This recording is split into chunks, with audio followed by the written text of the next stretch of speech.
అది ఏంది ఏ కథ అంటే అప్పుడు బయటకు వస్తుంది అసలు ముచ్చట. అధికారులతో మాట్లాడుతున్న కలెక్టర్, వ్యర్థాలను తొలగించని ఆసుపత్రులపై చర్యలు. అరే పెద్ద మనిషి సాండ్రోలకు అవ్వబడుతుండగా మాట్లాడుతున్న రాష్ట్ర మంత్రి వాకిటి శ్రీహరి. చిత్రంలో రూరల్ ఎమ్మెల్యే భూపతి రెడ్డి.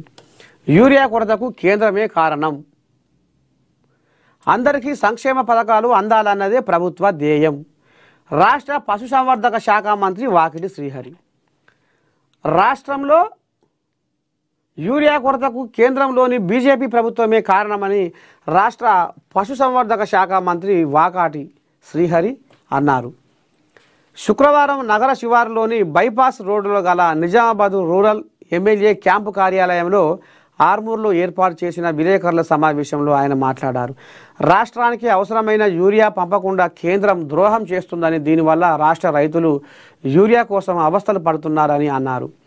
ఇప్పటి వరకు రైతులకు అవసరమైన యూరియాను పంపిణీ చేశామని అన్నారు. పంటలు ఎక్కువగా పండుతున్న నేపథ్యంలో యూరియా ఎక్కువ అవసరం ఉందన్నారు. కొంత ఇబ్బంది ఉందని, రైతులు కొంతమంది స్టాక్ ఉంచుకోవడంతో ఇతరులకు దొరకడం లేదన్నారు. కేంద్ర ప్రభుత్వాన్ని సీఎం రేవంత్ రెడ్డి కలిసి యూరియా సరఫరా విషయం మాట్లాడాలని, అయినా కేంద్రం స్పందించడం లేదన్నారు. సంక్షేమ పథకాలు అన్ని వర్గాలకు అందజేయడమే ప్రభుత్వ లక్ష్యమని అన్నారు. ఈ నెల 15న నిర్వహించాల్సిన బీసీ రిజర్వేషన్ విజయోత్సవ సభ వర్షాల వల్ల వాయిదా వేశామని, త్వరలోనే నిర్వహిస్తామని తెలిపారు. ఈ సమావేశాల్లో rural MLA Bhupathi Reddy, MLC Balmoori Venkat, Bhupalpally MLA Satyanarayanarao, dairy farm corporation chairman Amit Reddy, జిల్లా కాంగ్రెస్ అధ్యక్షుడు మానాల మోహన్ రెడ్డి, ఉర్దూ అకాడమీ చైర్మన్ తాహేర్ బిన్ హుందాన్, రైతు కమిషన్ సభ్యుడు గడుగు గంగాధర్, మార్కెట్ కమిటీ చైర్మన్లు ముప్ప గంగారెడ్డి, కోళ్యాగ అయోటి పాల్గొన్న. ఈ మొత్తానికి యూరియా కొరతకు కేంద్రమే కారణం అంటుంది. సరే, ఇక ఈ ముచ్చట ఇట్లా ఉంటే ఇకరా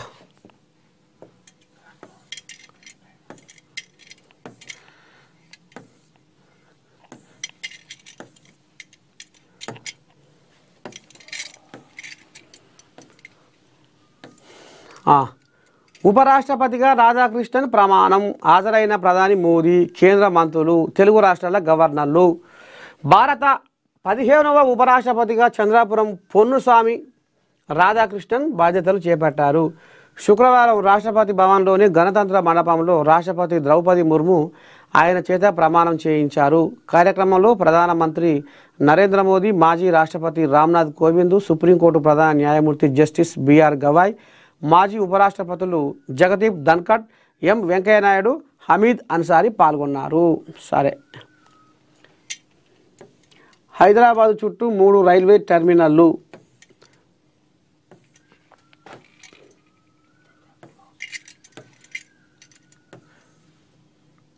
కారుతో ఢీకొట్టి 40 లక్షల దోపిడీ. అమ్మా, పారిపోతుండగా బొల్తా పడ్డ నిందితుల కారు. 8.5 లక్షలు వదిలేసి మిగతా సొమ్ముతో పరారి. హైదరాబాద్ శివారులో ఘటన. హైదరాబాద్ శివారులో పట్టపగలు సినీ ఫకీలో దారి దోపిడీ జరిగింది. 40 లక్షలను 2 వ్యక్తులు కారులో తీసుకెళ్తుండగా వెనుక నుంచి కారుతో వచ్చి ఢీకొట్టిన నిందితులు తుపాకీ కత్తితో బెదిరించి డబ్బులు దోచుకెళ్లారు. ఈ కార్ల వీళ్ళు 40 లక్షలు తీసుకుపోతుందని ఆయనకి ఏమేరక ఎనుకోనికి ఇదంతా సైగా. ఇదంతా ఎవడో వాళ్ళకు ఆయంగాన దొంగలు వాళ్ళే ఈ రకంగా కథ నడిపించినట్టు కొడుతుంది అనుమానం. అయితే కొద్ది దూరం వెళ్ళాక నిందితుల కారు బొల్తా పడడంతో 8.5 లక్షలు వదిలేసి మిగిలిన డబ్బుతో పరారయ్యారు. శంకర్పల్లి మండలం హుస్సేన్పూర్, కొత్తపల్లి గ్రామాల దగ్గర చోటు చేసుకున్న ఈ ఘటనలకు సంబంధించి పోలీసులు, స్థానికులు తెలిపిన వివరాల ప్రకారం మేడ్చల్ జిల్లా కీసరకు చెందిన స్టీర్ వ్యాపారి రాకేష్ అగర్వాల్ వికారాబాద్లో తనకు రావాల్సిన 40 లక్షల కోసం డ్రైవరు మధు, సహాయకుడు సాయిబాబాను శుక్రవారం ఉదయం పంపారు. వారిద్దరూ డబ్బు తీసుకొని కారులో తిరుగు ప్రయాణమయ్యారు. శంకర్పల్లి మండలం హుస్సేన్పూర్, పర్వేద గ్రామాల మార్గంలోకి రాగానే ఓ కారు వెనుక నుంచి వచ్చి ఢీకొట్టింది. ఆపై ముందుకెళ్లి రోడ్డుకు అడ్డంగా ఆగింది. డ్రైవింగ్ సీటులో ఒకరుండగా మాస్కులు ధరించిన మరో 3 కారు దిగి బయటకు వచ్చారు. రాయితో కారు అద్దం పగలగొట్టి తుపాకీ కత్తి చూపిస్తూ డబ్బుల బ్యాగు ఇవ్వాలని మధు సాయిబాబాను బెదిరించారు. వారు భయంతో బ్యాగు ఇవ్వగానే వచ్చిన కారు ఎక్కి పరారయ్యారు. అయితే 4 కిలోమీటర్ల